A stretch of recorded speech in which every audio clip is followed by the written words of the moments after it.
Figure out where that prospect is and where they want to be early. What I mean by that is, hey, so what's your biggest reason for wanting to paint the house? We've got to sell it. What's the biggest reason for wanting to paint the house? My daughter's getting married. What's your biggest reason for needing a mobile app? OSHA came in here, smacked our hands because our reports weren't up. It cost us 16 grand.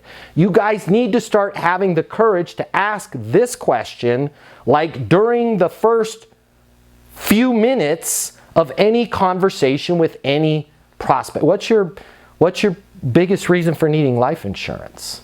Right? Oh, I would never ask that because that puts it up for debate on whether or not they need life insurance. Bullshit. They're debating whether or not they need your stuff anyways. Okay? So don't be afraid to ask somebody what their reason is.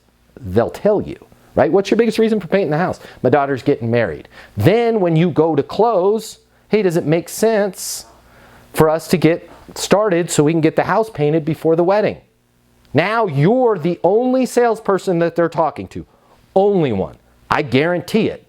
That's closing with does it make sense so you can, not we can, not I can, so you can have the house ready in order for your daughter's wedding. Does it make sense for me to paint the house so you can get it on the market and get it sold faster? Okay. Now, if they say no, what's a good next step? I'm not sure. Okay? I get it. What's a good next step for me? Well, I don't know. I just need to get 3 other bids. Right? Now, here's where you have to be courageous. And I guarantee you this is the part that you're missing. You're not setting a next step. Okay? So what's a good next step? They say, I don't know. They don't tell you. Right? Your projects are getting delayed. You might not even be asking them what's a good next step for me. They'll tell you a lot more then. But then you have to have the courage to go, what's a good next step for me? I don't know. We're just going to get some other bids. Hey, makes perfect sense, right? I'll call you tomorrow at 10 a.m. if I haven't heard from you before then. Fair enough? Yeah, okay. Now make that next step really, really tight, okay? Even if you think they're going to tell you, I want to wait 2 weeks, don't put yourself in that hole. You haven't even gotten in that hole yet. Don't jump in it voluntarily. I'll call you tomorrow at 10 a.m. if I haven't heard from you before then. Fair enough?